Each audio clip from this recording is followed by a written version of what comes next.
Off with Golden State. Plus, extensions are in the air and some major decisions could shape the league. Which extensions are next and which might not be so simple? And SGA took the MVP crown last season, but Big Perk says someone new is coming for the throne.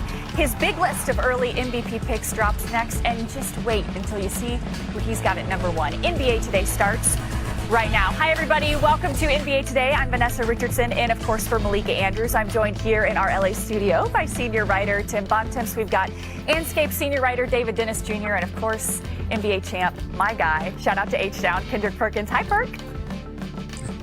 H-Town in the building. Vanessa, look at you. Already know. H-Town in the big nigga, yeah. You already know. Tim and Fatita gonna be calling. Like, he gonna be calling. Hey, what you doing now? You know you're home in 8. Gonna be calling in a minute.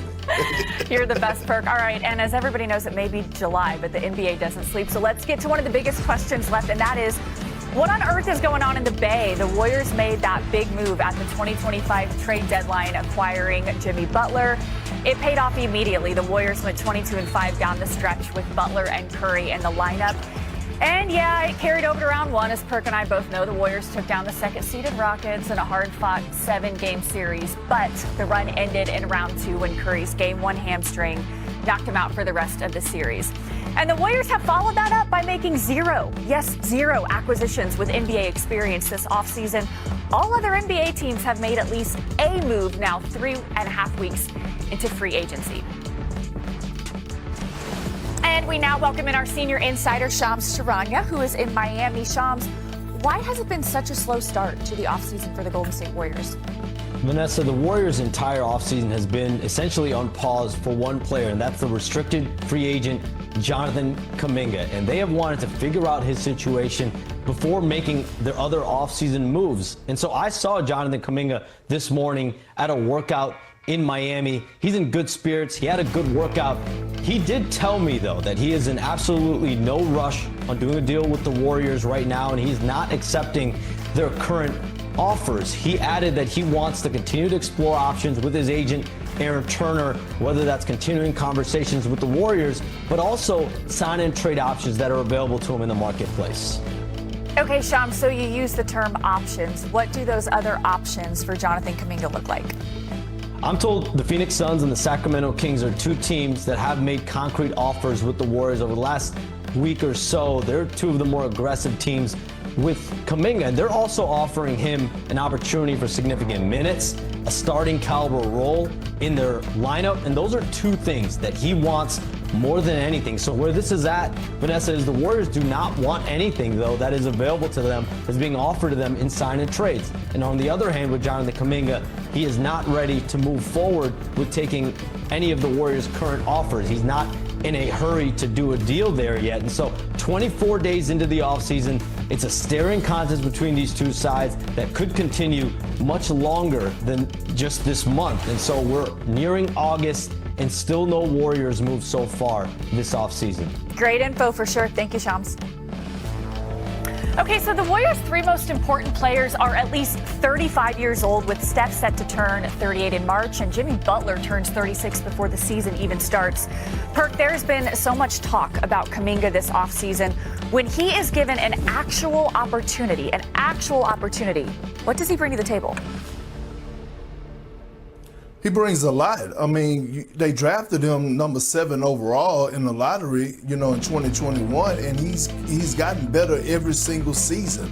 He brings athleticism to the table on both ends of the floor. He's got better offensively. We have the tape to show it. I have a breakdown right here. When you look at Kuminga, look at his ability to get out and transition. He's one of the most athletic guys in the NBA, getting out space and running, finishing at the rim with authority, especially playing alongside Draymond Green. And we talk about how crucial the on-ball defenders are in the league at the wing position. You got a guy that's 6'8", 230 pounds that could defend at a high level. Watch this switch on Anthony Edwards, and then all of a sudden, no help, sit down, slide those puppies, get a great contest right there. He didn't hope that he missed, he made him miss. And so my question to the Warriors is, the organization and Steve Kerr is, why hasn't Steve Kerr embraced this young man? Why hasn't he wrapped his arms around him as a guy that y'all drafted with the number 7 pick? When Steph Curry went out last postseason, the back end of the Timberwolves, the games against the Timberwolves in the playoffs, he did his thing. So you're developing this young stud who, to me, has an all-NBA type ceiling. What is the problem? Every coach that I've seen, all-time greats have adjusted. Whether that was Greg Popovich, whether that was, Rick Carlisle, they all made adjustments to this new era and these new guys in the NBA. That's what the Warriors need to do. They need to value this young man because he's elite. He has an elite upside.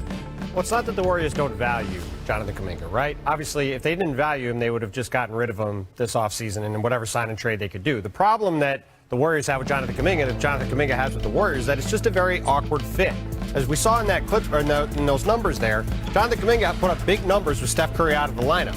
But if you have Steph Curry and Jimmy Butler dominating the ball, that means Jonathan Kuminga needs to fill in the gaps and do some smaller things for them, which are things he has been very inconsistent with and has struggled with at times. And playing a smaller role has been an issue with the Warriors and Jonathan Kuminga going forward. It's why the Jonathan Kuminga situation, to Perk's point, has not played out in the way he and the Warriors would like. But at the same time, we're also looking at a restricted free agent market where there is no salary cap space available. So sign and trades are hard.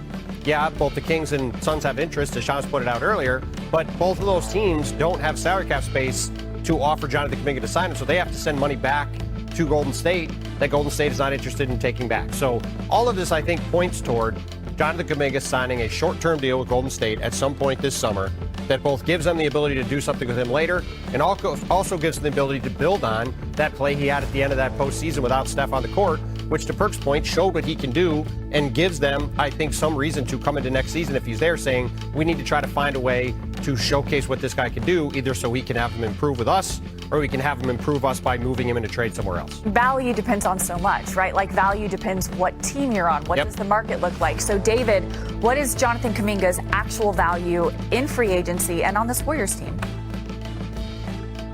Well, that's the tricky thing, right? I mean, for the Warriors, I think that they have to figure this Jonathan Kuminga thing out because